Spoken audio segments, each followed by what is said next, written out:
السلام علیکم ورحمۃ اللہ وبرکاتہ۔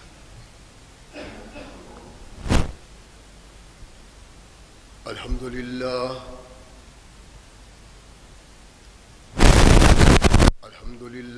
نحمده ونستعینه ونستغفره ونؤمن به ونتوکل علیہ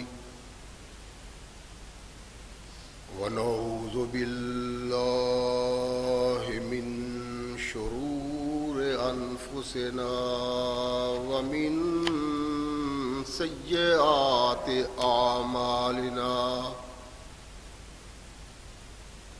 من يهده الله فلا مضل له ومن يضلل فلا هادي له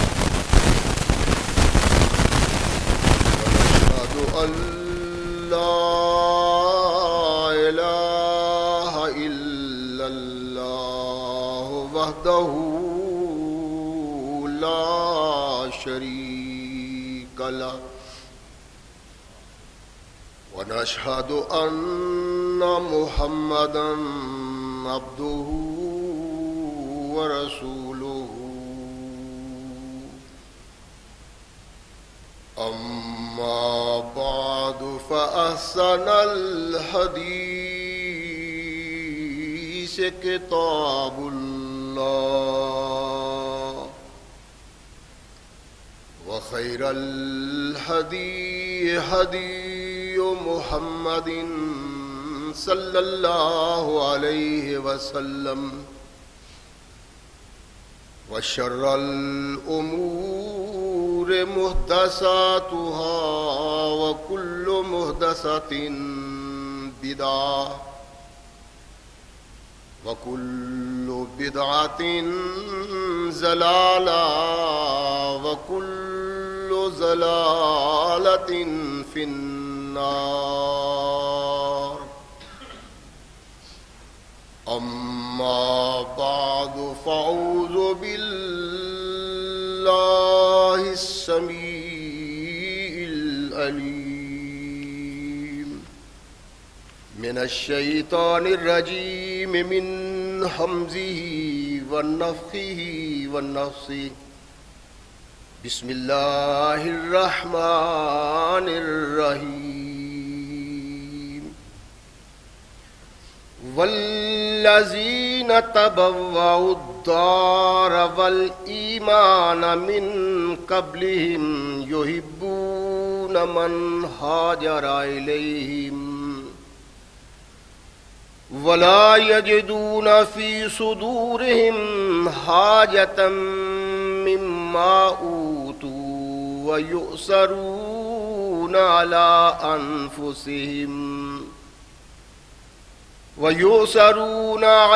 أنفسهم ولو كان بهم خصاصة ومن يوق شح نفسه فأولئك هم المفلحون۔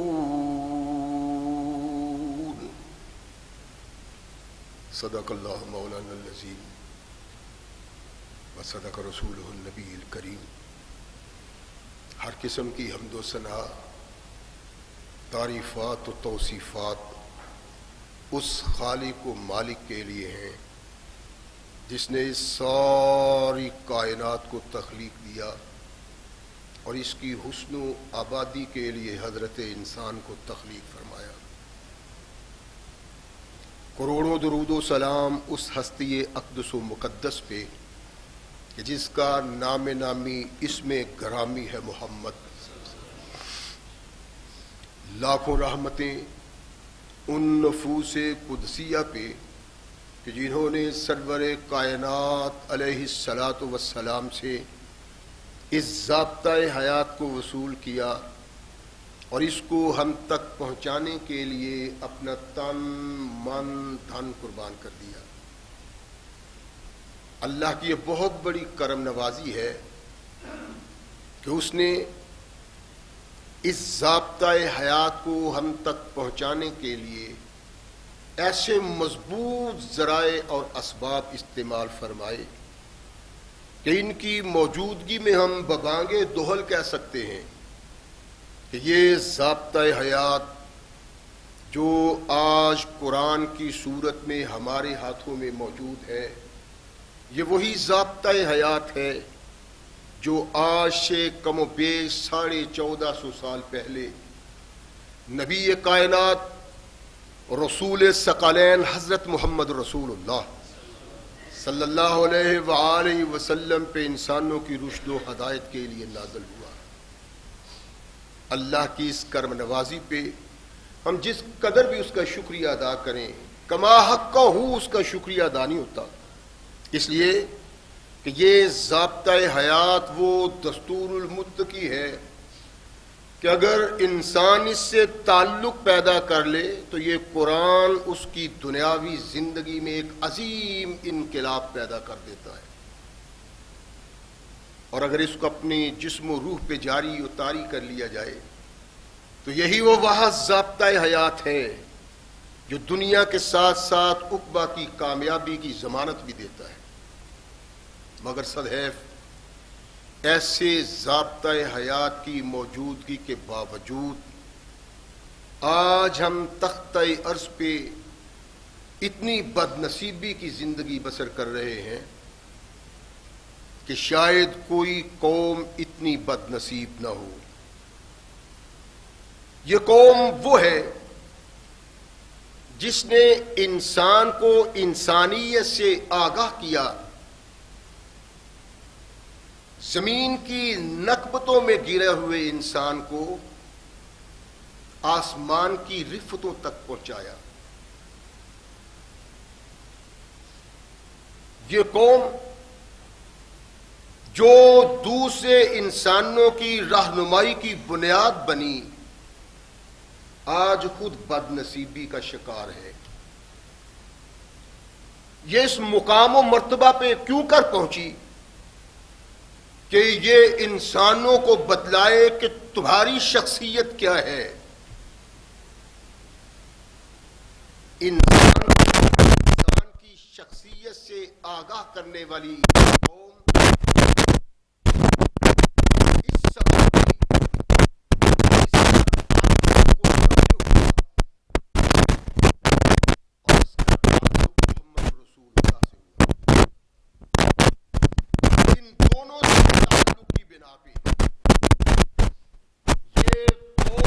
انسانیت کی ہیرو ٹھہری، اور جب تک وہ قرآن سے وابستہ رہی، جب تک ان کے لیل و نہار اللہ اور رسول کے احکامات کے مطابق رہے، تب تک تو یہ کائنات کے انسانوں پہ حکمرانی ہوتی ہے۔ لیکن جو ہی اللہ سے تعلق توڑا، رسول ثقلین کی سنت سے اعراض کیا، یہ اللہ کی رحمت سے محروم ہو گئی، اور اس کا نتیجہ جو آج ہمارے سامنے ہے۔ رسول ثقلین علیہ الصلوۃ والسلام مکہ کی سرزمین میں لوگوں کو توحید کی طرف بلاتے ہیں، اور توحید وہ مضمون ہے جسے کبھی مکہ کے لوگوں نے سنا ہی نہیں تھا۔ جب رسول ثقلین کی زبان سے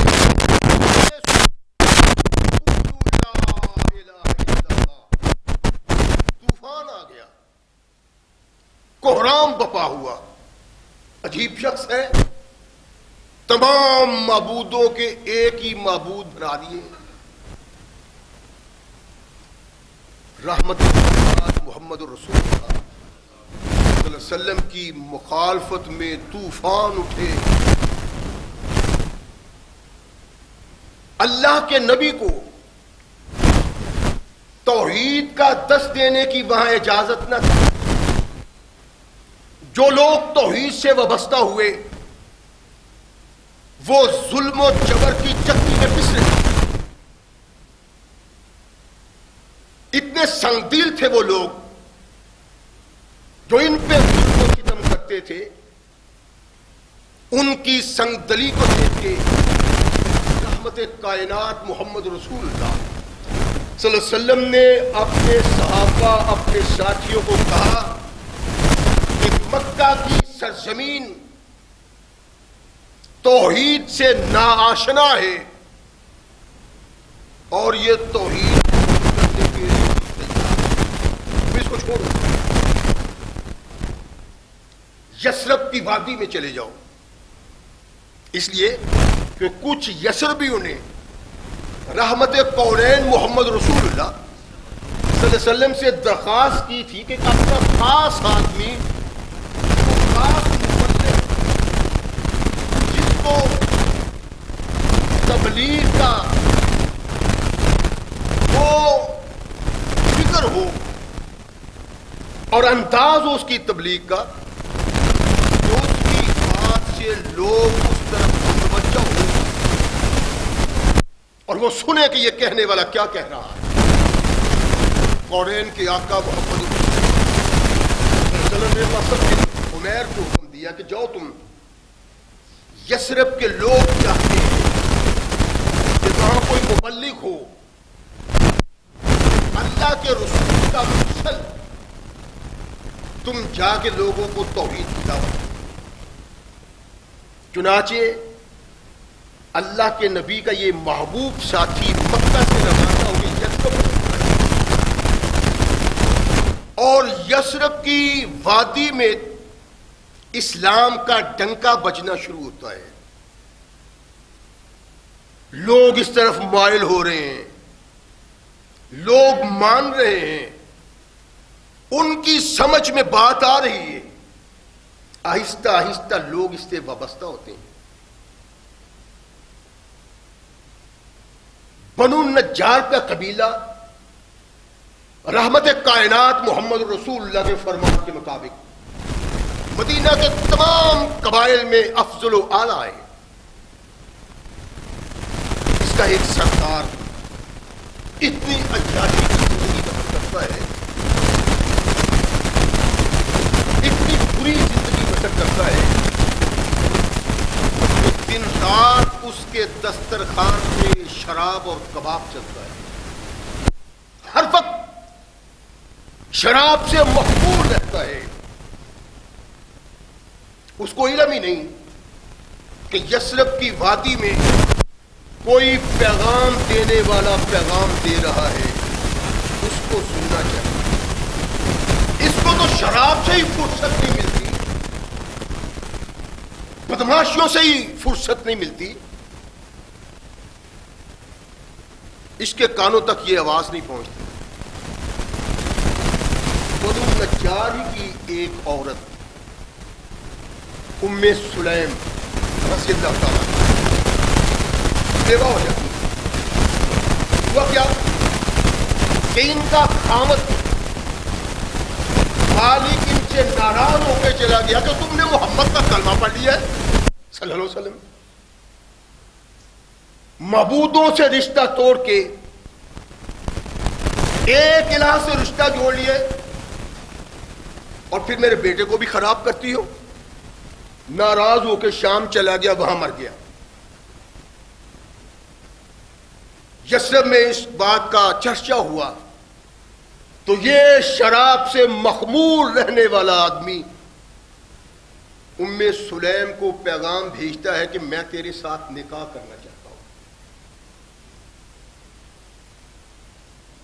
ام سلیم کہتی ہیں کہ ٹھیک ہے،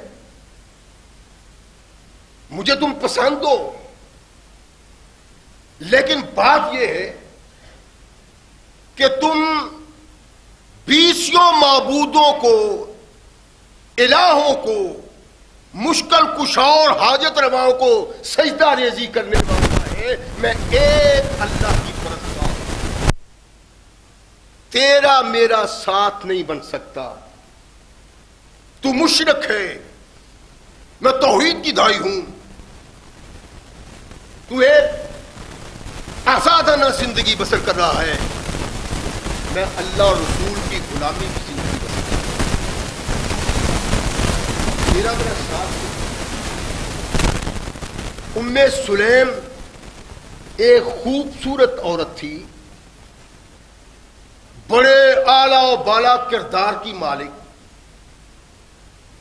ہر انسان چاہتا تھا کہ ایسی عورت میرے دامن سے وابستہ ہو جائے. ابو طلحہ کا پیغام پہنچا، انکار کر دیا، اور انکار کا سبب رحمت کائنات محمد الرسول اللہ سے دوری، توحید سے ناآشنائی. یہ بات سن کے اس کان سے اس کان نکالنے والی نہیں، بلکہ اپنے من میں ڈوب کر باجا سہاوے تو اگر میرا اپنا سوچنا چاہیے. اللہ کہتے ہیں آمن کما آمن الناس. اس کا سبب کیا تھا؟ کیوں اللہ کہتا تھا؟ کس لیے اللہ نے ترغیب دلائی؟ آنے والے لوگ، قیامت تک آنے والے لوگ جن کے کانوں میں قرآن پہنچتا ہے، اللہ کا یہ پیغام بھی پہنچتا ہے کہ اس ایمان کا اظہار کرو جس ایمان کا اظہار محمد نے ہو یا صحابیہ. ان کے کردار کو پانا تو بہت مشکل ہے، لیکن کچھ نہ کچھ ہو سکتا ہے. وہ پنجابی کی مشہور مثال ہے کہ بلے دا بلا نہ ہوئے تو متھے پھلی ضرور ہوں. کچھ نہ کچھ. وہ بھی مومن تھے، توحید و رسالت کا کلمہ پڑھتے تھے، ہم بھی پڑھتے ہیں. اگر وہی کلمہ پڑھنے کے باوجود ہم اس دائرہ اسلام میں ویسے داخل نہ ہوں جیسے وہ ہوئے تھے، تو پھر اپنے ایمان کا فکر کرنا چاہیے. ابو طلحہ نے سنا، سوچنے لگا، کون؟ جس کو شراب و کباب سے فرصت نہیں ملتی تھی. اس کو علم بھی نہیں تھا کہ یہاں کوئی ایسا مبلغ کسی کا آیا ہے جو انسانوں کو ان کے معبود کی طرف رہنمائی کرتا ہے. یہ تو اپنی مستیوں میں مصروف تھا. کوئی جمتی تھی رات کو، شراب کے جام چلتے تھے، اعلیٰ کھانا چلتا تھا، دن رات مخمور رہتا تھا شراب، علم ہی نہیں. جب میں سلیم نے کہا، اس کو پتہ چلا کہ اچھا ایسی بات بھی ہے. ادھر ادھر سے کوئی کانوں کان سنا ہوگا، پیغام بھیجا کہ سلیم تیری بات مجھے منظور ہے، مبلغ کی تبلیغ سے نہیں، اس عورت کے اعلیٰ بالا کردار، اس کی بہترین زندگی، باوقار زندگی سے متاثر تھا. اسلام کا پیغام سنا تو اقرار کیا کہ ٹھیک ہے میں مسلمان بنتا ہوں.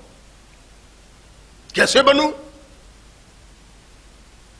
کلمہ پڑھ لو، اللہ کی توحید کا اقرار کر لو، کائنات کے آقا محمد الرسول اللہ کی رسالت کا، تم اسلام میں داخل ہو جاؤ گے. ٹھیک ہے، کلمہ توحید و رسالت پڑھا، اسلام میں داخل ہوا. تو ام سلیم کہتی ہے کہ میرا مہر مال و زر نہیں، میرا مہر تیرا اسلام لانا ہی ہے. صحابہ پتہ کیا کہتے ہیں؟ کہتے ہیں کہ ام سلیم جیسا مہر ان انسانوں نے دیکھا ہی نہیں. کون پوچھتا ہے اس کو؟ اسلام. اپنے بیٹے کو کہا کہ انس ابو طلحہ سے میرا نکاح پڑھا دو. نکاح پڑھا دیا. اب یہ شراب سے مخمور رہنے والا انسان چند لمحات اس ولیہ عورت کے پاس گزارتا ہے. اس کے دل میں وہ دیپ جلایا کہ تڑپ پیدا ہوئی جس جس محمد کو بن دیکھے تم مانتے ہو، میں ان آنکھوں سے اپنے محمد کو دیکھا جاتا ہوں. تیرا نبوت کو 75 افراد پہ مشتمل ایک قافلہ یثرب سے مکہ روانہ ہوا. یہ وہاں ان کے ساتھ ہو. رحمت کائنات محمد رسول اللہ صلی اللہ علیہ وسلم پہ نگاہ پڑی تو ساری کائنات کی تبدیلیاں ہو. اگر اب یاد ہے تو صرف اور یہ انتظار کرتا ہے کہ کب یہ آتے ہیں اور کب اپنا شوق پورا کرتا ہوں محمد سے محبت اور پیار. رحمت کائنات علیہ السلام جب اللہ کے نبی آئے، مواخات ہوئی، ایک انسان، عظیم انسان کا تعلق، بھائی چارہ ایک عظیم انسان سے پیدا کر دیا. ابو عبیدہ بن الجراح یہ تمہارا بھائی ہے، اور یہ دونوں اسلام کے ہیرو ہیں. ایسے ہیرے کم کسی کی گود میں آتے. رحمت کائنات محمد رسول اللہ صلی اللہ علیہ وسلم یثرب آ گئے. یثرب سے مدینہ طیبہ بن گیا، اور ایمان لانے والے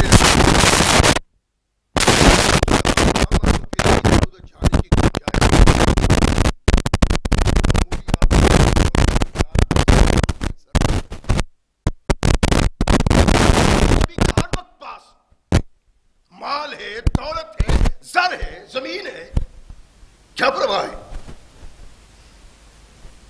یہ سب کچھ رکھنے والا آدمی رحمت کائنات محمد رسول اللہ صلی اللہ علیہ وسلم کے ارد گرد کیوں رہتا ہے؟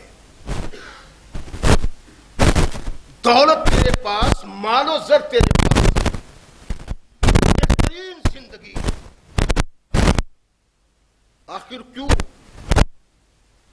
ابو طلحہ سبب کیا ہے؟ تو کیوں محمد رسول اللہ اس طرح چلتا پھرتا رہتا ہے جیسے شمع کے گرد پروانہ چلتا ہے؟ کیا ہے؟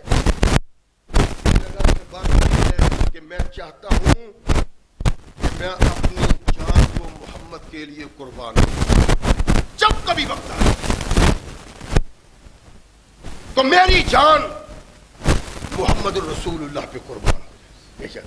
اور پھر انتہا کرتا ایسی محبت کائنات میں کسی رہنما کو اپنے ساتھیوں سے نہیں ملی جیسی محمد رسول. اللہ کے رسول علیہ السلام سے محبت کی انتہا جو صحابہ نے کی ہے.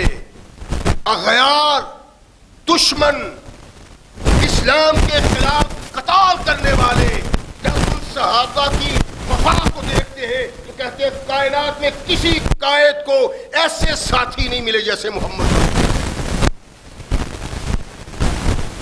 تو وہ کہتا ہے جو کلمہ نہیں پڑھتا، تو جو کلمہ پڑھتے ہیں وہ اپنے کلمے میں خاص ان کے خلاف بات کرتے ہوئے، تان کرتے ہوئے، سوال کرتے ہوئے، اللہ کے رسول کے وہ ساتھی جن کو اسلام کے باغی، اسلام سے قتال کرنے والے، دشمن اسلام اور دشمن مسلمان کلمہ پڑھتے دیکھیں اور پھر کہیں کہ ان لوگوں نے اپنے کردار سے کلمہ میں رنگ بھر کے دکھایا. ان کے متعلق بات کرنا بیت نہیں جاتا اگر انسان میں انسانیت ہے تو. کا میدان سجا کہ سرور کائنات محمد رسول اللہ صلی اللہ علیہ وسلم کے خیموں کے سامنے قتال کرتا ہے کہ کوئی انسان محمد تک نہ پہنچ سکے. صلی اللہ علیہ وسلم انتہا ہے محبت. لوگ بھی دیکھتے ہیں، دوسرے صحابہ کو بھی علم ہے، لیکن جو جس کی قسمت میں اللہ نے لکھا ہوتا ہے وہ اسی کو ملتا ہے. ایسا دفاع کم کہیں کسی نے کیا ہے تو زید بن سہل ابو طلحہ نے.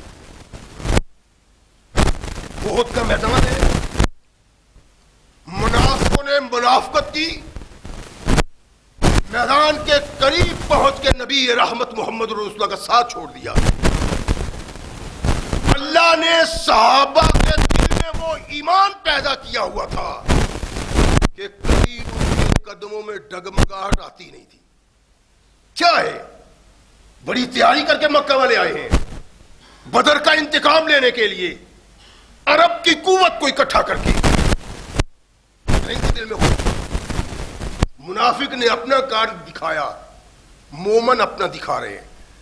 میدان کارزار میں دبلے جنگ بچا تو یہ چند افراد دشمن پہ یوں جھپٹتے ہیں جیسے اپنے شکار کے مقابلے, اور دیکھا چشمے فلک نے چند ناتواں کمزور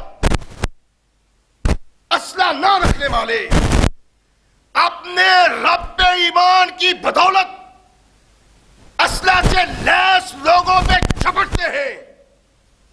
اور پھر تاریخ عالم نے دیکھا کہ وہ کمزور لوگ ایمان کی بنیاد پہ کافر پہ یوں جھپٹتے ہیں کہ طاقتور کافر بھاگنے کے لیے تیار ہو.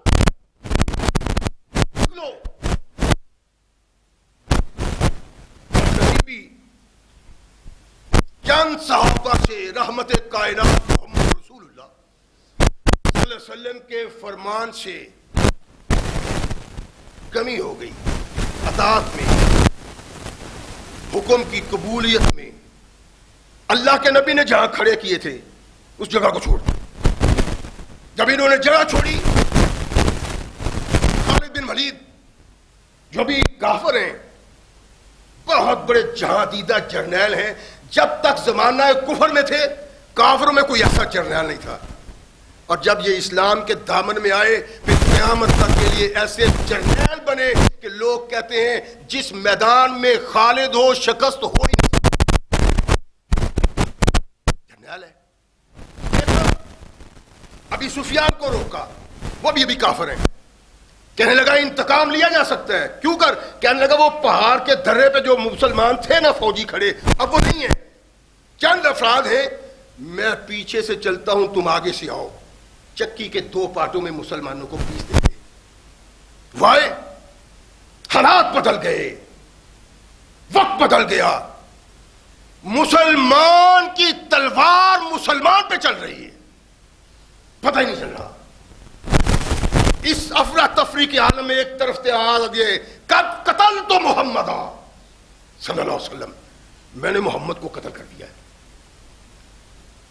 مسلمان پریشان, بڑے بڑے بہادر, بڑے بڑے شجاع, بڑے بڑے دلیر انسان تلوار زمین پہ رکھ کے بیٹھ گئے, اور بعد اتنا پریشان ہوئے کہ میدان قتال چھوڑ کے مدینہ کو واپس چلے.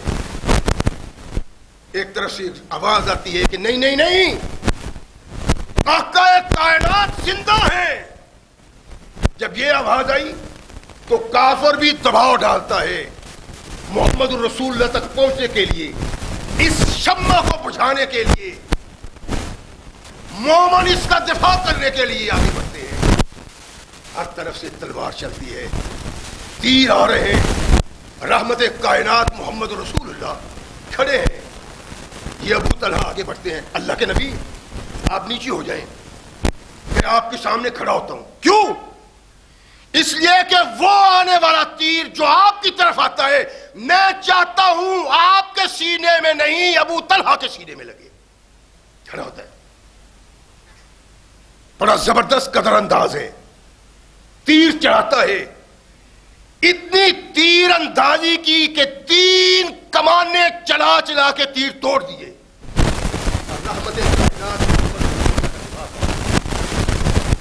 دشمن کے تیر سینے پہ آ کے لگ رہے ہیں. ان کا لگنا ان کے پائے استقلال میں ڈگمگاہٹ پیدا نہیں کرتا.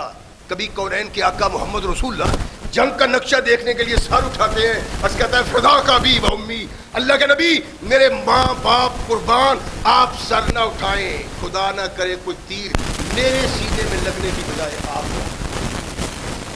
کونین کے آقا محمد رسول اللہ صلی اللہ علیہ وسلم کا اس انداز سے دفاع کیا کہ چشم فلک نے اس بات کی گواہی دی، اور ان کی زندگی کے لیل و نہار ان کی وفا کو ایسا سب کیا تاریخ کے اوراق میں قیامت تک یہ لوگ زندہ رہیں گے۔ کس طرح کائنات کے آقا محمد رسول اللہ کا جان دے رہا ہے، پرواہ کچھ نہیں۔ رحمت کونین محمد رسول اللہ صلی اللہ علیہ وسلم سے محبت کے اظہار کے نقشہ میں رنگ بھرا۔ یہ محبت ہے، رحمت کونین کا نام آتا ہے، اپنی انگلیوں کا چھوڑتے ہیں۔ تو محبت یہ ہے کہ کائنات کے آقا محمد رسول اللہ صلی اللہ علیہ وسلم کے منہ سے نکلی ہوئی بات زمین پہ نہ گرے، اور رحمت کائنات محمد رسول اللہ صلی اللہ علیہ وسلم کے لیے اپنا تن من دھن قربان کرنے کے لیے ہر وقت تیار رہے۔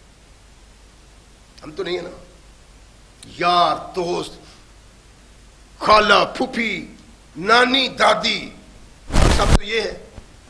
رحمت کائنات محمد رسول اللہ صلی اللہ علیہ وسلم کے صحابہ کے سامنے نہ ماں نہ باپ نہ نانی نہ دادی، اگر کوئی تھا تو وہ محمد۔ کونین کے آقا یوں ہی کافر کے خلاف جہاد کرتے ہیں، صحابہ ساتھ ہیں، اور کوئی جنگ ایسی نہیں جس جنگ میں جائیں اللہ کے نبی تو ابو طلحہ نہ ہوں، اور ابو طلحہ اللہ کے نبی کے ارد گرد رہتے ہیں کہ خدا نہ کرے میری زندگی میں محمد تک کوئی تلوار پہنچ جائے یا تیر پہنچ جائے۔ سوچیں 8 ہجری کو رحمت کائنات محمد رسول اللہ مکہ فتح کرنے کے لیے جاتے ہیں۔ مکہ فتح ہوا، محمد رسول اللہ صلی اللہ علیہ وسلم نے فتح کیا۔ حنین کی طرف روانہ ہوئے، یہ لوگ بڑے جنہوں نے آقا کائنات کو رسول تسلیم کرنے سے نہ صرف انکار کیا بلکہ ان کی خواہش تھی محمد رسول اللہ سے۔ اللہ کے نبی علیہ الصلوۃ والسلام بھی یہاں سے فارغ ہوئے، حکم دیا کہ چلو حنین کی طرف۔ صحابہ چلتے ہیں، اور اللہ کے نبی نے جب مکہ فتح کیا تھا لوگ چوک در چوک محمد الرسول اللہ کے ہاتھ پہ بیعت کرتے تھے۔ اللہ کے نبی کی آواز اور ہزاروں لوگ رحمت کائنات محمد الرسول اللہ کے ساتھ روانہ ہوئے۔ ان کی سوچ کیا تھی؟ یہ تو ابھی تربیت یافتہ نہیں تھے، ان کو احساس نہیں تھا کہ ان کو اپنے دست و بازو پہ، اپنے اسلحہ پہ، اپنی قوت پہ، اپنی افرادی طاقت پہ ناز نہیں، صرف اللہ پہ ناز ہے۔ اللہ پہ نہیں کرتے سب کچھ، ان کو اللہ کی مدد حاصل ہوتی ہے، اور اللہ کی مدد کی بنا پہ یہ کائنات کو طاقت سے مقابلہ کرتے ہیں۔ مسلمان جو یہ سمجھتے تھے کہ یہ جگر جاتے ہیں، فتح ان کے قدم چومتی ہے، جس طرف جاتے ہیں مخالفوں کو پامال کرتے چلے جاتے ہیں۔ اسی خوش فہمی میں، اسی خوشی میں 2,500 نو مسلمانوں سے بھی آگے ہیں۔ ان مسلمانوں کے آگے جن کی زندگی کی بات اللہ قرآن کرتا ہے، لوگ بڑے قدر انداز، انہوں نے تنگ گھاٹیوں میں اپنے تیر انداز اٹھائے ہوئے کہ جو ہی مسلمان آئے بارش کر دو تیروں کی۔ مسلمان جب اس مقام پہ پہنچے چاروں طرف سے تیروں کی بارش آتی، جب یوں تیر آتے ہوئے دیکھا، اور یہ وہ مومن نہیں تھے جو کائنات کے آقا محمد رسول اللہ صلی اللہ علیہ وسلم کے فرمان پہ اپنی جان کو ہر وقت قربان کرنے کے لیے تیار رہتے تھے، ان کے دل و دماغ میں آ ہی نہیں سکتا تھا۔ جب حدیبیہ کے مقام پہ مکہ والوں کے سفیر نے کہا کہ محمد صلی اللہ علیہ وسلم تم ان پہ ناز کرتے ہو، اگر یہاں آمنا سامنا ہوا تو یہ لوگ چھوڑ کے بھاگ جائیں گے۔ صدیق اکبر نے، جن کی زبان سے کبھی سخت الفاظ نہیں نکلے تھے، اتنی بڑی سختی کی بات کر کے کہا تم کہتے ہو محمد کو چھوڑ دیں گے، سب کچھ قربان کر دیں گے، کائنات کے آقا کو نہیں چھوڑا جا سکتا۔ یہی آگے وہ گھوڑوں پہ سوار 9 مسلم، جب تیروں کی بچھاڑ ہوئی گھوڑے ان کے پلٹے، مسلمان پیچھے تھے، 2,500 پلٹ کے بھاگتا ہے، اس کے سامنے کون کھڑا ہو سکتا ہے؟ مسلمانوں کے گھوڑے بھی انہیں کے سامنے میدان کارزار میں کھڑے ہیں۔ انا النبی لا کذب، انا ابن عبد المطلب، فرمایا لوگوں میں رب کا نبی ہوں، اور نبی میدان قتال سے کبھی بھاگا نہیں، یہی نہیں بلکہ میرا خون غیرت مند کا خون ہے، میں عبد المطلب کی اولاد ہوں، اور عبد المطلب کی اولاد میدان سے بھاگ نہیں سکتی۔ تنہا کائنات کے آقا محمد رسول اللہ صلی اللہ علیہ وسلم میدان قتال میں کھڑے ہیں، صحابہ کے گھوڑے ان گھوڑوں کے آگے ہیں۔ ان صحابہ نے کائنات کے آقا محمد رسول اللہ صلی اللہ علیہ وسلم کی آواز کو گھوڑے پیدل واپس بھاگتے ہیں۔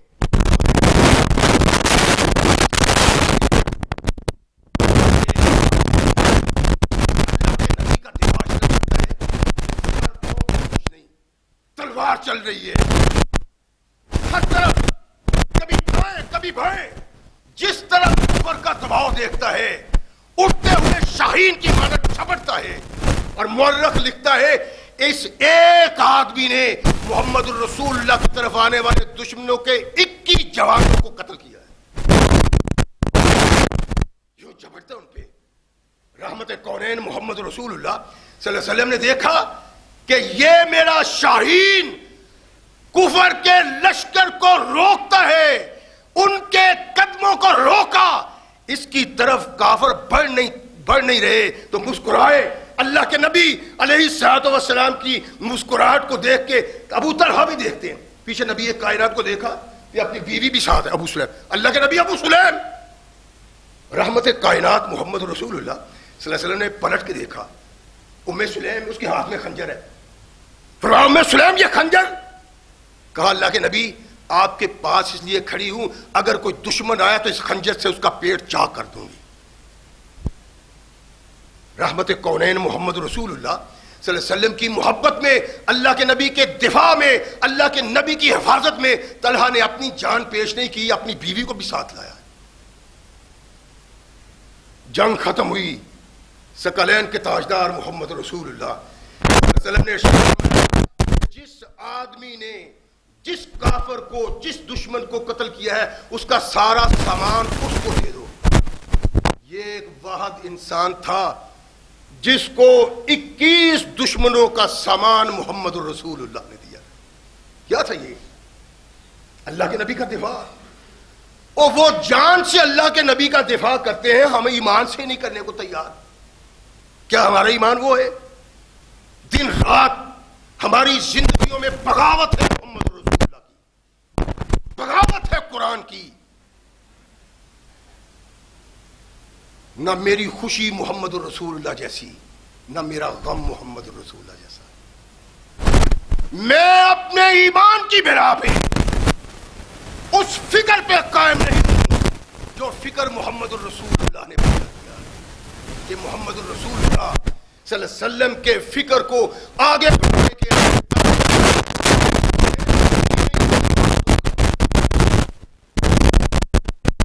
کائنات محمد رسول اللہ صلی اللہ علیہ وسلم سے محبت کی، ایسی محبت کم نظر آتی۔ یہ تو میدان قتال میں ہے نا، اللہ کے نبی کے قریب نہیں پڑھنے دیتے، لیکن اللہ کا محبوب ہے اور اللہ کے نبی سے محبت اور عقیدت رکھنے والا، پیار رکھنے والا. ہم تو پیار زبانی بھی نہیں رکھتے, دکھاوے کے لیے رکھتے ہیں. زبانی بھی نہیں ہمارا پیار ہوتا.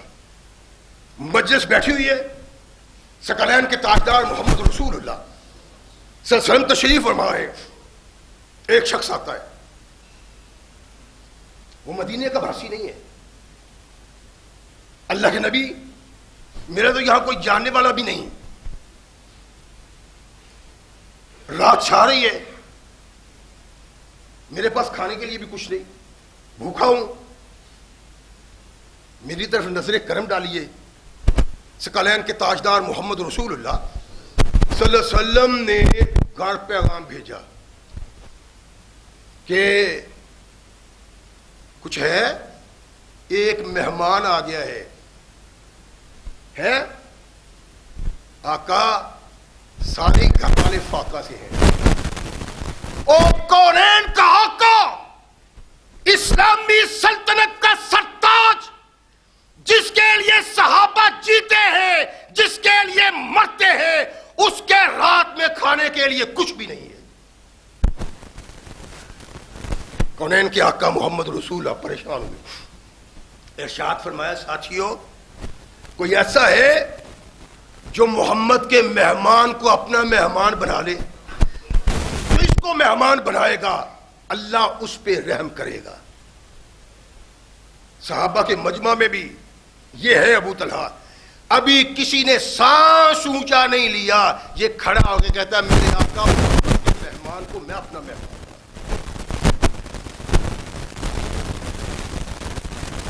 دے گیا. ساتھ روایات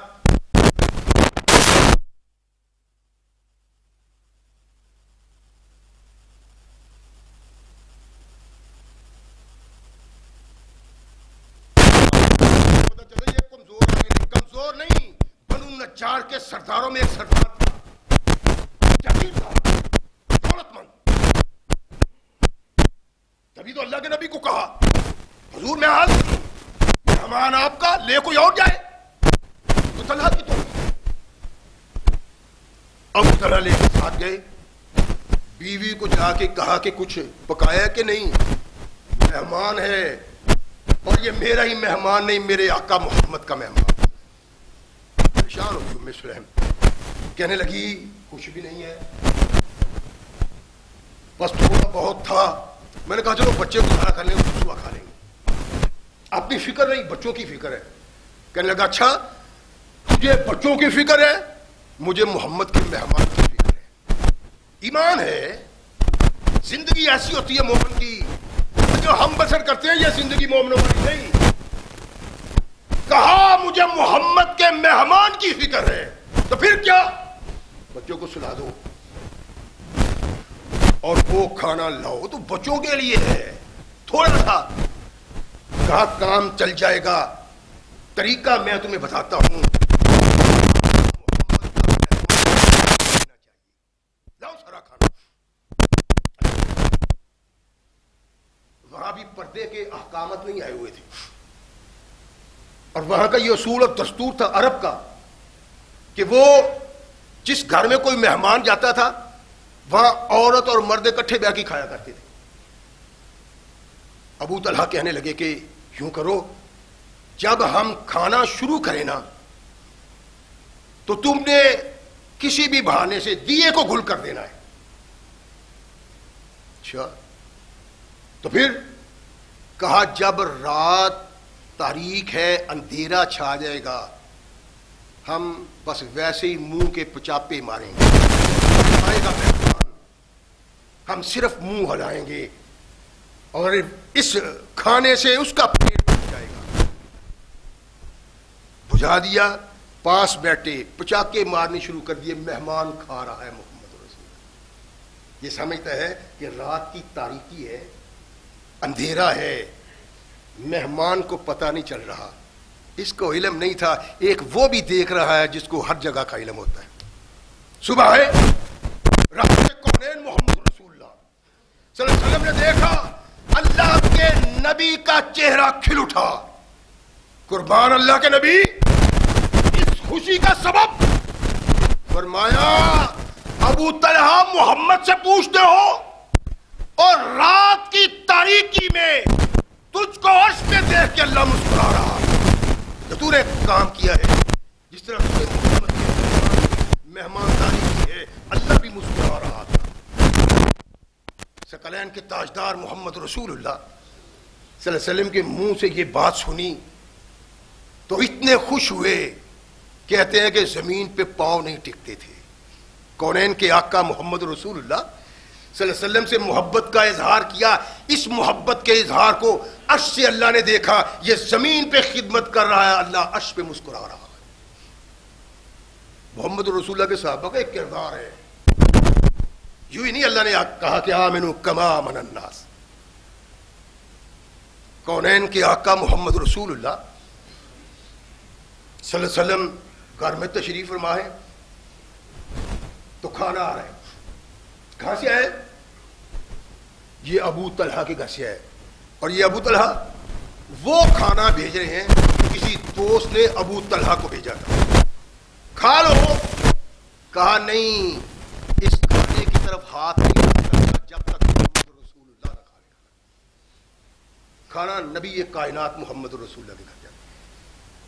یہ پیار ہے، اللہ اور رسول یہ پیار مسلمانوں میں چاہتے ہیں۔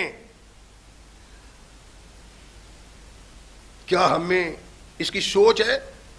میرا تعلق بھی جس سے کچھ نہیں، میں دیکھتا ہوں لوگ سلام کرتے ہیں، میں کہتے ہیں اس کا بیڑا گرک، ایسے کیڑے ڈالوں اس میں کہ عزت احترام کرنے والے کہیں گے اچھا یہ آدمی ایسا ہے۔ تیری میری زندگی اس طرح بسر ہوتی ہے، محمد رسول اللہ کے صحابہ کی زندگی ایسے بسر ہوتی ہے کہ پیدا کرنے والا اللہ ان کے عمل کو دیکھ پہ عرش پہ مسکراتا ہے۔ اللہ کے نبی علیہ الصلوۃ والسلام کے پاس بیٹھے ہوئے قرآن آ گیا، لن تنالوا البر حتی تنفقوا ما تحبون۔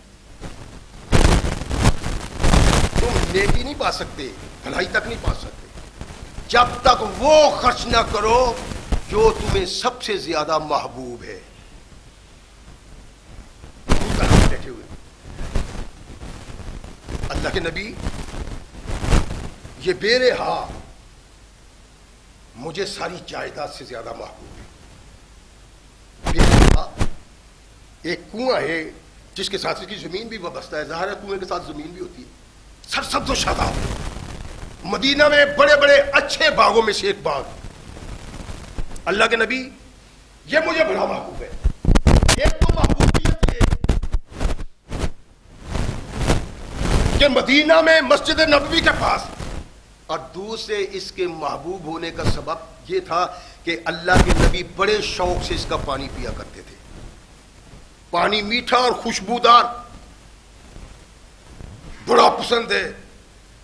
اللہ نے کہا لن تنالوا البر حتی تنفقوا مما تحبون، تم نیکی نہیں پا سکتے، اللہ کی رضا کا سرٹیفکیٹ، اللہ کی نظر کرم، جب تک وہ اللہ کے لیے خرچ نہ کرو جو تمہیں سب سے زیادہ محبوب ہے۔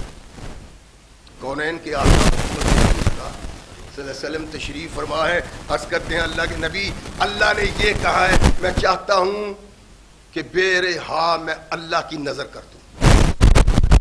زبردست تھا مقام، بڑی زبردست جگہ تھی۔ اللہ کے نبی نے اس کی طرف دیکھا، ہاں اللہ کے نبی میرا دل چاہتا ہے کائنات کے آقا محمد رسول اللہ صلی اللہ علیہ وسلم نے اپنے محبوب صحابی کی تعریف کی، اور تعریف جس کی محمد رسول اللہ کر دیں اس کے متعلق اپنے دل میں کوئی غیر خیال لانا اپنی عاقبت کو تباہ کرنے والی بات ہے۔ تعریف کی، اللہ کے نبی استعمال کریں، یہ شاہ نہیں، ابو طلحہ تو اپنے عزیز و قارب اور رشتہ داروں میں اس کو تقسیم کر دو۔ اللہ کے نبی نے یہ جو ارشاد فرمایا ہے، ہم کوشش کریں اپنے اندر جھانک کے کہ ہمارا بھی کردار یہ، سب سے پہلے ہم اپنے رشتہ دار کو ذلیل کرتے ہیں، سب سے پہلے اس سے چھینا جھپٹی کرتے ہیں، اس کے ہاتھ میں کچھ نہیں دیکھنا چاہتے، کونین کے آقا محمد رسول اللہ صلی اللہ علیہ وسلم نے ارشاد فرمایا اگر کھڑا کرنا ہے تو اپنے رشتہ دار کو پہلے کھڑا کرو. سب سے بڑا صدقہ اور زکوٰۃ، سب سے بڑی خیرات جو اللہ کے ہاں قابل قبول ہے وہ یہ ہے کہ اپنے حقدار رشتہ دار کو اپنی دولت سے نوازا جائے. دوسرے بات میں ہے، یہ نہیں ہے کہ دوسروں کو نہیں دینا، ان کو ان کا بھی حق ہے، لیکن پہلا حق کس کا ہے؟ ابو طلحہ دے دو. ہم تو کہتے ہیں شریک ہے، اور شریکے کو چھوڑو نہیں، ادھر ادھر یارانے ہیں، دوستی ہے، تعلقات ہے، اس کی طرف گھور کے دیکھنا ہے. سرخ سے رشتہ دار شریکہ، اور یہ شریکہ نہیں، یہ محمد رسول اللہ صلی اللہ علیہ وسلم کو اللہ نے تحفہ دیا ہے اس سوچ میں کہ اس کے ساتھ تم تعاون کرو، قیامت کو اللہ تمہارے ساتھ تعاون کرے. تم شریکہ سمجھتے ہو اس کو؟ یہ تمہاری جنت کا سبب ہے، دے دو. تقسیم کر دیا. وقت گزرتا جا رہا ہے. دیکھو محمد رسول اللہ کے صحابی کو، اللہ کی قسم دل ہی نہیں چاہتا جیب میں ہاتھ ڈالیں کسی حقدار کو دینے کے لیے، دل ہی نہیں چاہتا. اور یہاں ان کی سوچ، ان کی فکر یہ ہے کہ سب کچھ لوگوں کو دے کے قیامت کو اللہ کے دربار میں جائیں اللہ کی رضا کا سرٹیفکیٹ لے کے، تبھی ملتا ہے سرٹیفکیٹ. لن تنالوا البر حتى تنفقوا مما تحبون. بیٹا ایک بہت خوبصورت باغ ہے اس کا، ایک تو دے دیا اللہ کی راہ میں، اور سب سے اچھا، سب سے بڑا نماز پڑھ رہے ہیں. وہاں اتنے انہماک سے نماز پڑھتے ہیں، اتنے ڈوب کے نماز پڑھتے ہیں کہ دیکھنے والا دنگ، حیران اور پریشان ہوتا ہے. اللہ کے نبی کا صحابی کیا کرتا ہے؟ انہماک سے نماز پڑھتا ہے. تو ہم کیسے پڑھتے ہیں؟ ذرا ایک لمحہ، ایک منٹ امام نے دیر کی نہیں تو مقتدی اس کا سر اتارنے کو تیار ہو جاتے ہیں. اور لیٹ کر دیا جی، 4 منٹ میں 4 رکعتیں ختم کرنی تھی، اسے 5 منٹ لگا دیے. آقا محمد رسول اللہ صلی اللہ علیہ وسلم کے صحابہ عبادت یوں کیا کرتے تھے کہ دیکھنے والا دنگ رہ جاتا، ڈوب جاتے تھے عبادت میں. نماز پڑھ رہے ہیں اپنے باغ میں، ایک چڑیا چوں چوں کرتی کبھی ادھر چلی جاتی ہے، کبھی ادھر چلی جاتی ہے، اس ڈالی سے اڑی اس ڈالی پہ آ گئی، اس ڈالی سے اڑی اس ڈالی پہ آ گئی. یہ نماز پڑھ رہے ہیں، پریشان ہو گئے. گنا باغ تک گنا، وہ چڑیا کو راستہ نہیں ملتا، وہ تیز تیز چلاتی ہے، اٹھتی ہے، کبھی ادھر کبھی ادھر. ابو طلحہ کی نماز پریشان کر دی اس نے. سلام پھیری، اٹھ کے نبی رحمت محمد رسول اللہ صلی اللہ علیہ وسلم کی طرف، اللہ کے نبی آج ایک چڑیا نے میری نماز کو برباد کر دیا ہے، اور یہ اس باغ کی بنا پہ ہوا ہے، اس لیے اس کمی کی بنا پہ یہ باغ میں اللہ کی راہ میں صدقہ کرتا ہوں. اور صحابہ کا ایک کردار ہے، یوں ہی نہیں، صحابہ پہ اللہ راضی اور کہتا ہے میرے محمد صلی اللہ علیہ وسلم اپنے صحابہ کو کہو میں نے ان کے لیے جنت وقف کر دی ہے. جنت تو بھلی ان لوگوں کے لیے، ہمیں تو چونگے مونگے میں ملنی ہے. جس نے لینی ہے وہ محمد الرسول اللہ کا صحابی ہے. اور آدم سے لے کر میرے آقا تک، آقا سے لے کر قیامت تک ایسے لوگ پیدا ہو ہی نہیں سکتے. باغ اس لیے اللہ کی راہ میں صدقہ کر دیا کہ اس باغ کی وجہ سے چڑیا نے میری نماز میں خلل ڈال دیا ہے. اور ساری زندگی محمد رسول اللہ صلی اللہ علیہ وسلم کے اس غلام کی بس اللہ کو راضی کرنے میں گزری ہے. کہیں ناراض تو نہیں ہوتا، کبھی اس سے فرق تو نہیں پڑتا، کبھی اس بات سے فرق تو نہیں پڑتا. ان کے بیٹے انس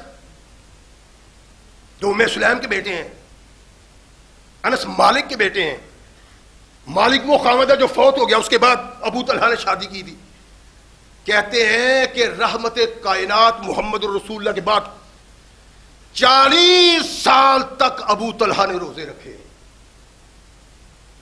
40 سال تک ابو طلحہ نے روزے رکھے ہیں. وہ 40 سال تک کہاں، کیوں؟ اور یہ تو وہ تھا جس کے لیے محمد الرسول اللہ نے کہا کہ میرا رب کہتا ہے میں نے تیرے صحابہ کو بخش دیا ہوا ہے، یہ تو جنت کا وارث ہے، یہ کیوں ایسے کرتا ہے؟ کہتا ہے پتہ نہیں وہ مرضی کا مالک ہے، کیا چیز قبول کرے گا کیا نہیں کرے گا۔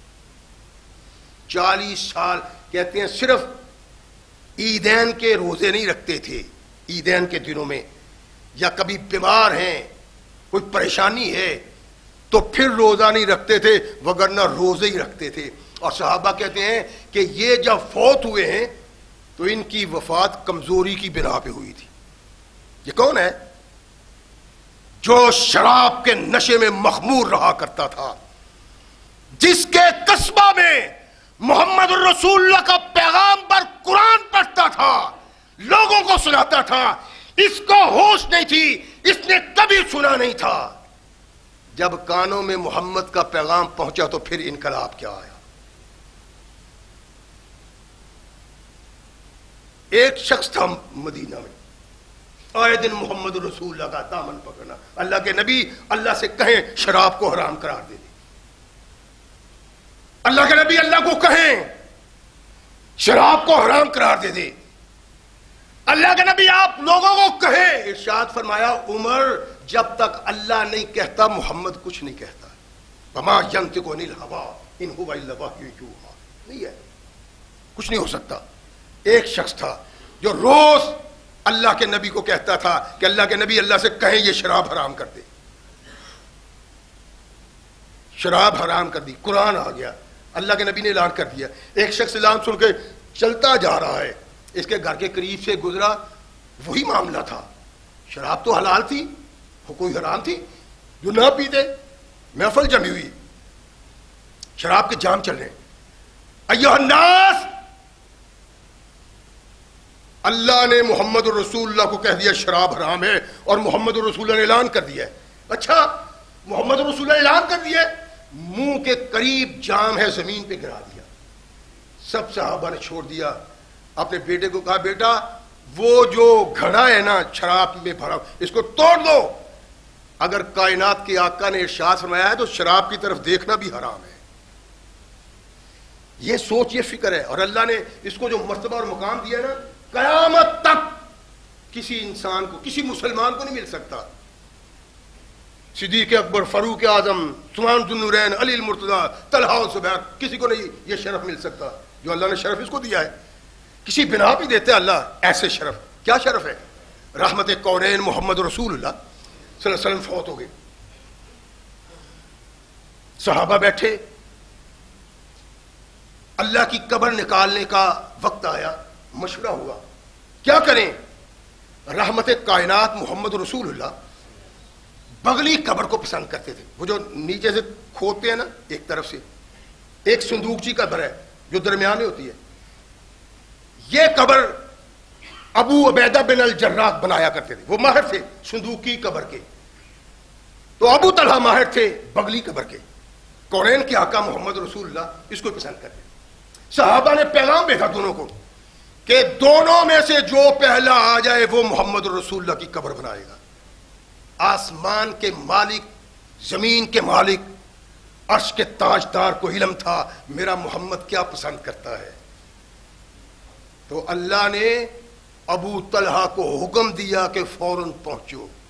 اللہ کے نبی کی آخری آرام گاہ کا معمار ابو طلحہ ہے، اور جب کائنات کے آقا محمد رسول اللہ قیامت کو اٹھیں گے اسی گھر سے اٹھیں گے، اسی مقام سے اٹھیں گے جو اس نے بڑے شوق سے اپنے آقا کے لیے بنایا تھا۔ یہ شرف محمد رسول اللہ صلی اللہ علیہ وسلم کے کسی صحابی کو نہیں، تنہا زید بن سہل ابو طلحہ کو حاصل ہے۔ کونین کے آقا محمد رسول اللہ صلی اللہ علیہ وسلم نے ان لوگوں کی رہنمائی کی، ان کی نگہداشت، ان کی پرورش کی، اور ان کی اس پرورش پہ اللہ بھی اس پہ ناز کرتا ہے، اور جو ان سے پیار کرتا ہے، جس کے دل میں ان کی محبت ہے، اللہ اس سے محبت کرتا ہے، جو ان سے محبت نہیں کرتا اللہ اس سے محبت نہیں کرتا۔ اللہ ہمارے دلوں میں صحابہ کی محبت کے دیپ جلائے۔ وآخر دعوانا الحمدللہ رب العالمین۔